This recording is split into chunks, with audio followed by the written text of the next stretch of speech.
Tabi pun, salam Fransiskus berjiwa besar. Suster, Bapak Ibu Guru, Bapak Ibu Wali Murid, dan anak-anak yang terkasih, keluarga Fransipa, selamat pagi. Pada pagi hari ini, untuk mengawali segala aktivitas, mari kita bersama-sama berdoa. Dalam nama Bapa dan Putra dan Roh Kudus. Amin.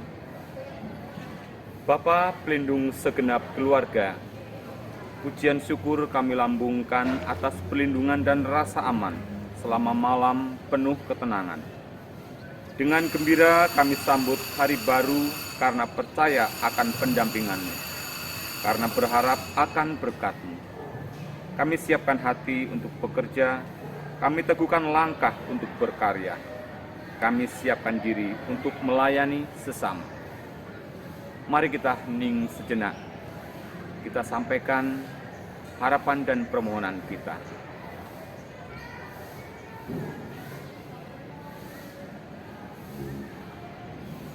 Tuhan Yesus, hindarkanlah kami dari kejahatan, cegahlah kami dari ketidakadilan. Doronglah kami menuju keutamaan. Berkatilah pekerjaan kami, rahmatilah teman-teman kami dan anak didik kami hari ini.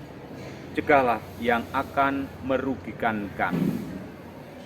Semuanya ini kami mohonkan kepadamu, karena Kristus sumber pengharapan kami yang hidup dan berkuasa kini dan sepanjang segala masa. Marilah kita persiapkan hati untuk mendengarkan sabda Tuhan. Bacaan diambil dari Injil Yohanes bab 6. Pada waktu itu, Yesus berangkat ke seberang danau Galilea, yaitu danau Tiberias. Orang banyak berbondong-bondong mengikuti dia, karena mereka melihat mukjizat-mukjizat penyembuhan yang diadakannya terhadap orang-orang sakit. Yesus naik ke atas gunung dan duduk di situ dengan murid-muridnya. Ketika itu, hari raya orang Yahudi sudah dekat. Ketika Yesus memandang sekelilingnya dan melihat bahwa orang banyak berbondong-bondong datang kepadanya, berkatalah ia kepada Filipus, "Di manakah kita akan membeli roti sehingga mereka ini dapat makan?" Hal itu dikatakannya untuk mencobai dia, sebab ia sendiri tahu apa yang hendak dilakukannya. Jawab Filipus kepadanya, "Roti seharga 200 dinar tidak akan cukup untuk mereka ini, sekalipun masing-masing mendapat sepotong kecil saja. Seorang dari murid-muridnya, yaitu Andreas, saudara Simon Petrus, berkata kepadanya, "Di sini ada seorang anak yang membawa 5 roti jelai dan mempunyai 2 ikan. Tetapi apakah artinya itu untuk orang sebanyak ini?" Kata Yesus, "Suruhlah orang-orang itu duduk." Adapun di tempat itu banyak rumput, maka duduklah orang-orang itu, kira-kira 5.000 laki-laki banyaknya. Lalu Yesus mengambil roti itu, mengucap syukur dan membagi-bagikannya kepada mereka yang duduk di situ. Demikian juga dibuatnya dengan ikan-ikan itu sebanyak yang mereka kehendaki. Dan setelah mereka kenyang, ia berkata kepada murid-muridnya, "Kumpulkanlah potongan-potongan yang lebih, supaya tidak ada yang terbuang." Maka mereka pun mengumpulkannya dan mengisi 12 bakul penuh dengan potongan-potongan dari kelima roti jelai yang lebih setelah orang makan. Ketika orang-orang itu melihat mukjizat yang telah diadakan Yesus, mereka berkata, "Dia ini benar-benar nabi yang akan datang ke dalam dunia." Karena Yesus tahu bahwa mereka akan datang dan hendak membawa dia dengan paksa untuk dijadikan raja, ia menyingkir lagi ke gunung seorang diri. Demikianlah sabda Tuhan. Terpujilah Kristus. Marilah kita mendengarkan renungan hari ini. Hari ini Yesus memberi makan pada banyak orang hanya dengan 5 roti dan 2 ekor ikan. Memikirkan bagaimana memberi makan banyak orang hampir saja seperti hendak memecah belah posisi para murid. Menghadapi situasi yang demikian, di satu sisi Yesus mengajari murid untuk peduli pada sesama. Di sisi lain, mereka tidak mempunyai makanan yang cukup. Yesus mengajak para murid untuk rela berbagi seberapapun yang ia miliki.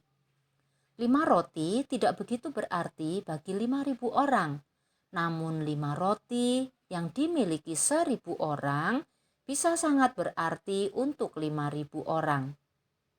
Atas 5 roti dan 2 ikan itu, Yesus mengambilnya, mengucap syukur, dan akhirnya membagikannya kepada banyak orang. Hasilnya adalah orang banyak menjadi kenyang dan masih ada kelimpahan makanan yang bisa dikumpulkan kembali. Orang banyak menjadi kenyang, tetapi itu makanan yang sementara. Kita memerlukan makanan yang abadi yang mengenyangkan sepanjang masa.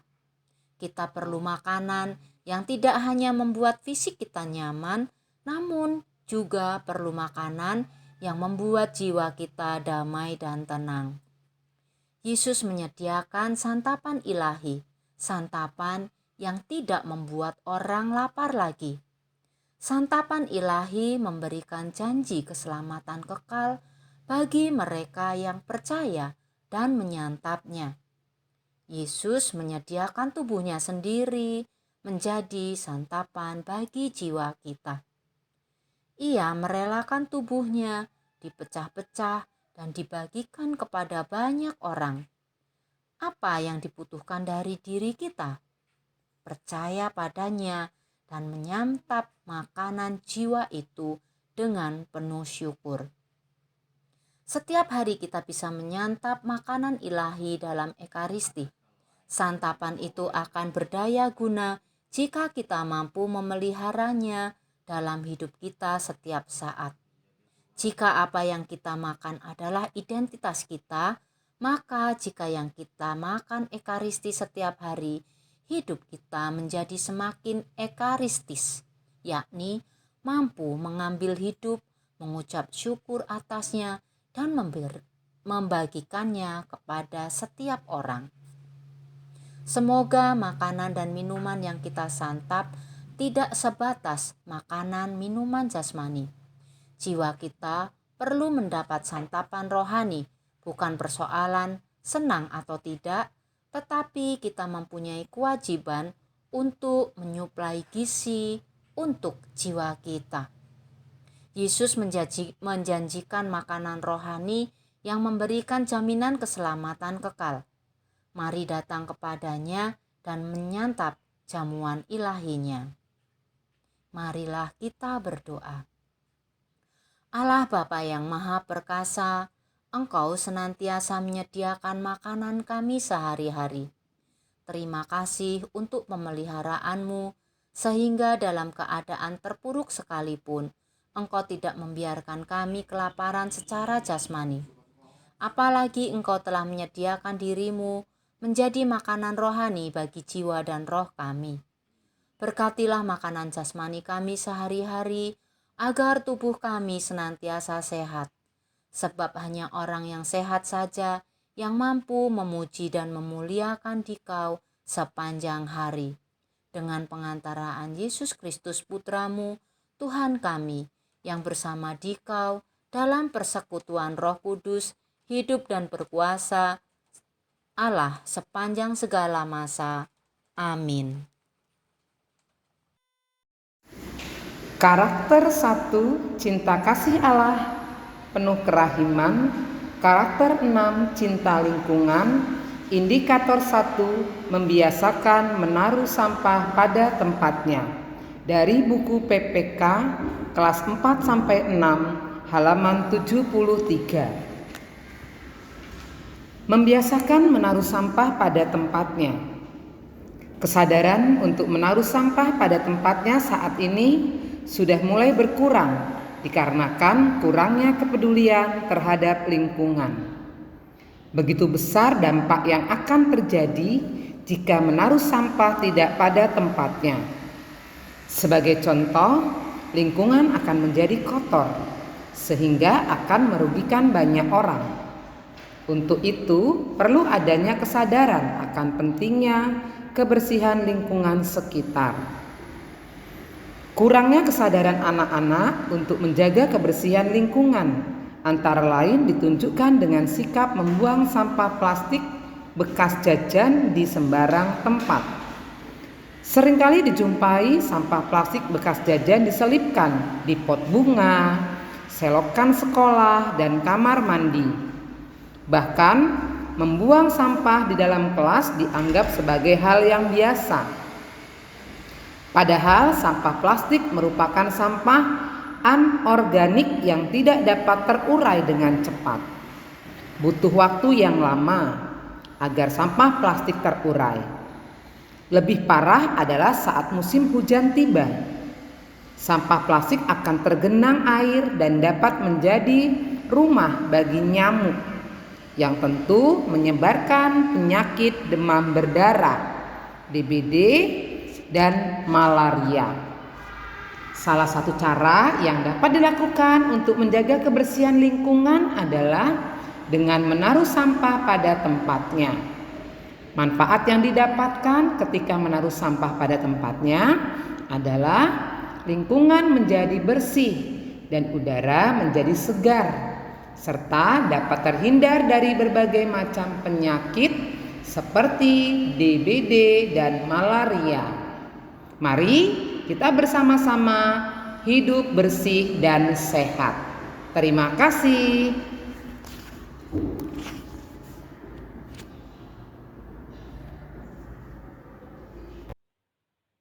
Mari kita bersama berdoa kepada hati kudus Yesus.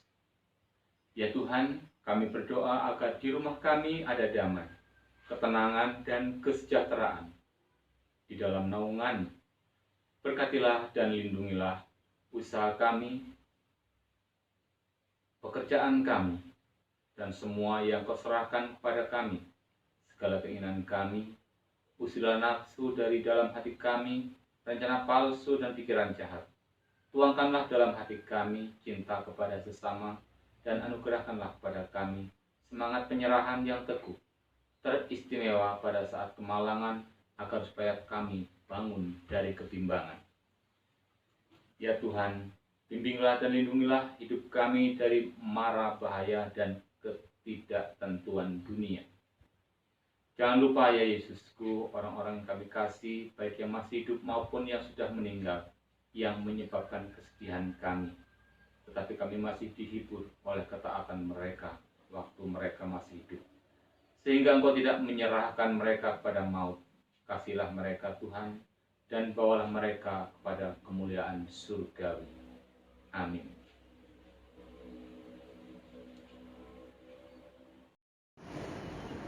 Doa PPDB. Allah Bapa yang Maha Kasih, kami bersyukur atas rahmat panggilan dan tugas pelayanan yang Engkau percayakan kepada kami. Kami Engkau panggil untuk ikut terlibat dalam karya penyelamatan-Mu di dunia ini. Bapa, Engkau tahu apa yang kami cita-citakan, kami pikirkan, dan kami harapkan untuk dapat melayani semakin banyak anak-anak dalam karya pendidikan di sekolah kami, SD Fransiskus II Rawa Laut. Kami sadar akan keterbatasan dan ketidakmampuan kami. Dengan segenap pengharapan akan iman dan kasih, kami mohon dengan tulus, berkatilah usaha kami, keluarga besar SD Fransiskus II Rawa Laut, dalam mengusahakan peserta didik baru di unit kami ini. Bantulah dan sertailah kami, agar layak menjadi perpanjangan tangan-Mu untuk berbagi berkat, mendidik, dan mendampingi anak-anak yang Engkau percayakan kepada kami dengan semangat Santo Fransiskus Assisi. Doa ini kami sampaikan kepadamu dengan perantaraan Kristus Juru Selamat kami. Amin. Suster, Bapak Ibu Guru, Bapak Ibu Wali Murid, dan anak-anak terkasih, seluruh keluarga besar Fransipa. Mari untuk mengakhiri doa pagi kita pada pagi hari ini, kita pun sampaikan harapan dan permohonan kita kepada Tuhan. Tuhan, berkatilah keluarga kami semua yang akan kami jumpai hari ini. Berkatilah pula persaudaraan kami dengan mereka agar menunjukkan kebaikan seperti Engkau baik hati bagi semua orang. Semoga teladan Santa Perawan Maria dalam kesetiaan padamu dan keprihatinannya terhadap sesama menjadi semangat hidup kami pada hari ini. Ini semua kami mohon dengan pengantaran Kristus Tuhan kami. Amin. Semoga Tuhan beserta kita sekarang dan selama-lamanya. Berkat Tuhan menyertai kita semua, dalam nama Bapa dan Putra dan Roh Kudus. Amin. Selamat pagi, selamat belajar. Jangan lupa tetap jaga kesehatan. Selamat pagi, suster, Bapak, Ibu, serta anak-anak yang terkasih. Selamat beraktivitas dan selamat belajar. Jangan lupa selalu menjaga kesehatan dan terapkan protokol kesehatan. Terima kasih. Tuhan memberkati.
Yesus menerimus,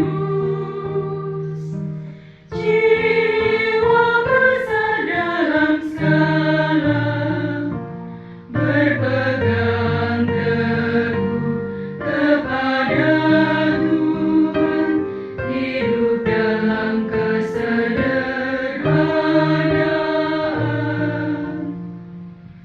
Ciptakan persaudaraan untuk membela